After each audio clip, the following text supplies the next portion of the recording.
What's up, YouTube? It's the Action Figure Grader coming back to you with another video. I've got something from the pop culture world that I wanted to talk about today. Comics as well as Disney Plus content and how the two interact with one another.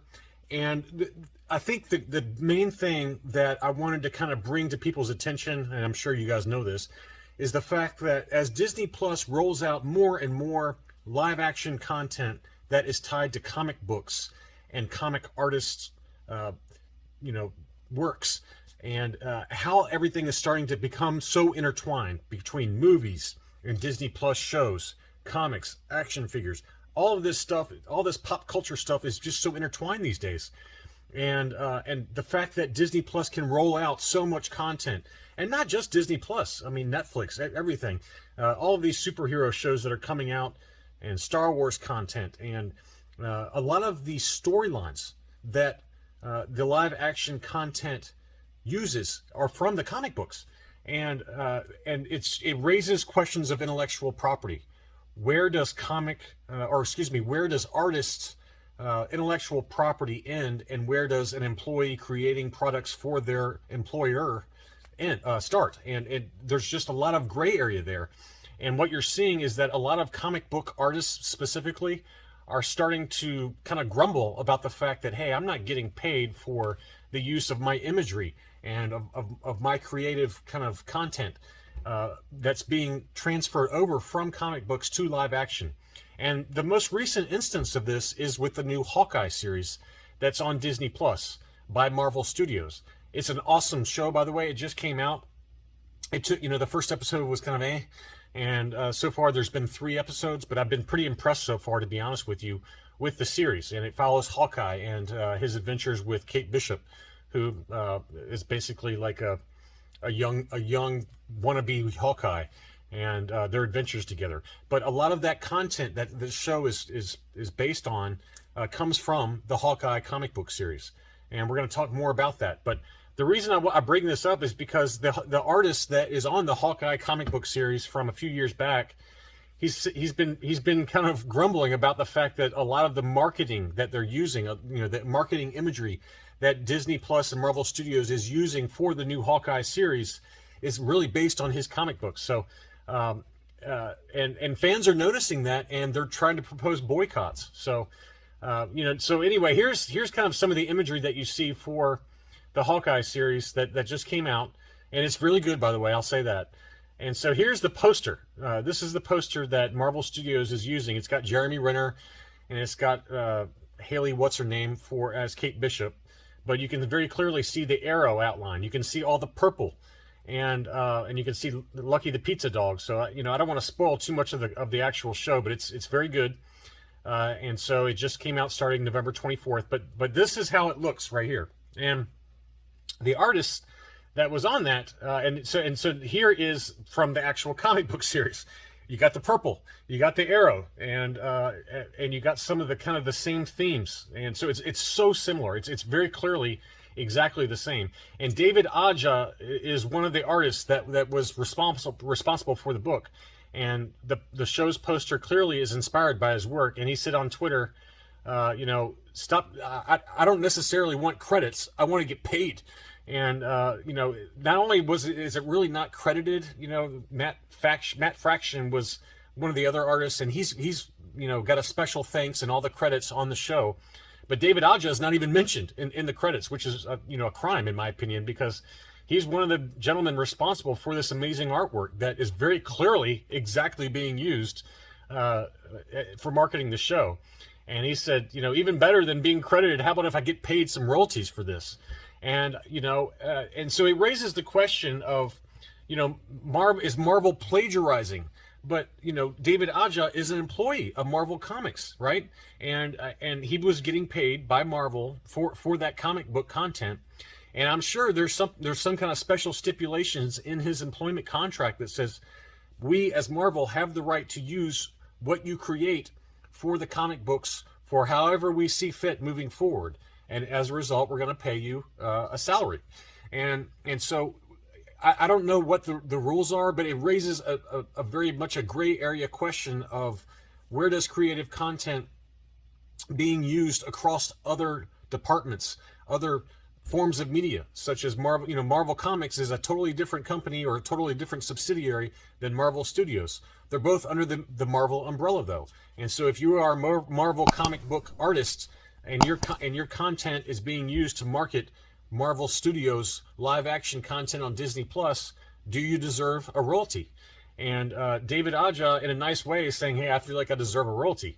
But so I think it's interesting. And fans of the show, or Marvel fans in general, or fans of the comic and fans of the comic artists, they did launch or propose a boycott of the show until David Aja gets paid. I don't think it's really gone anywhere. It's kind of died with a whimper. But if you look at that marketing, and here's a close-up of the comic book, and I'll show you some other covers in a second that shows it's not just this one comic book cover that David Aja created, and along with others. Matt Fraction was the other. It's not just this one issue. There's a number of issues, and the theme of this arrow and the purples and blacks and kind of the overall kind of color palette is being used throughout the marketing. And I will say that the first episode of the Hawkeye live action show, they had a longer intro that kind of shows Kate Bishop growing up from a young child and advancing and learning all these skills, whether it's judo or archery and all this other kind of stuff. And they use this color palette and the arrow, the concept of arrows and the purples and blacks and things like that and whites throughout that intro. Is a very long intro that kind of used that same kind of artistic style. And so fans did launch a kind of a boycott, but it didn't seem to really go anywhere. It's kind of fizzled out. And and in all fairness to the artist David Aja, he said, hey, let's stop with the conspiracies. I didn't attend the debut for the show because I'm boycotting or I'm angry about not getting paid. So don't create controversy where there isn't, because he did not show up at the kind of the premiere for the show. But I think he's, to a certain extent, you gotta understand that, and I'll include, just as a side note, in the description for this video, I'll include links to all of these different articles, so you can kind of read it for yourself and kind of read it in more detail. But anyway, the show with Jeremy Renner and Hailee Steinfeld is her name. She was in the Bumblebee Transformers movie. But I encourage you to check it out and see what you think, especially that first episode with the intro, because David Aja, he's an employee of Marvel right now. He doesn't necessarily want to get fired, right? He's still kind of doing work for them. He's an artist that does a lot of work. And the comic book series dates from 2012. And here's some of the other covers really quickly that I'll show you. But the concept of the purples and blacks and whites, it's all through, especially those first 3 issues. Sorry, I had an internal server error here, but Hawkeye 1, 2, and 3 especially incorporate a lot of these same themes, especially in the first episode of the Disney Plus show. If you go back and watch the intro for that show, I mean, this is like spitting image of this. So I can understand why he's complaining about this. The other complicating factor is that Disney, the overlord that owns Marvel and Marvel Studios and Marvel Comics, they have a history of not paying their artists royalty fees. And one interesting one dates back to even some of the Star Wars books. That there's a Star Wars author named Alan Dean Foster, who, and this dates back to November of 2020, that they're not getting their royalties for a lot of the books that they're writing within the Star Wars universe. Charles Soule is writing some books, and you got some Kanan Scott is writing a number of the High Republic books, and I'd be curious to know what kind of issues they're having with regard to royalty payments, because a group of them that, with the aid of the Science Fiction and Fantasy Writers of America, they are launching a potential lawsuit as a fight to recover royalties that they say Disney's never paid them. And some big names, other than Alan Dean Foster, who wrote Stardust, some other big names within the Star Wars universe. Chuck Wendig is probably the most recognizable.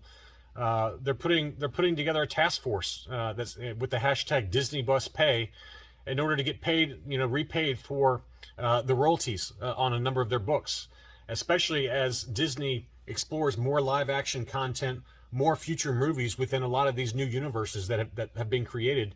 it seems like it's a no-brainer to pay those royalties out to authors to keep them happy, since they're the ones creating a lot of the universes that Disney's going to be pulling from, such as the High Republic era, which is rumored to be in production with a new movie. So it'd be one thing if Disney and Marvel did not have a record or a past history of not paying royalties, but given that this dates back to last year with a lot of royalties on Star Wars books that have already been released, and the fact that a number of authors have banded together to try and make them pay these royalties, that combined with this news on the Hawkeye series and the comic book author behind it, David Aja and Matt Fraction, it just makes you wonder whether, I guess my question is Marvel and Disney being cheap?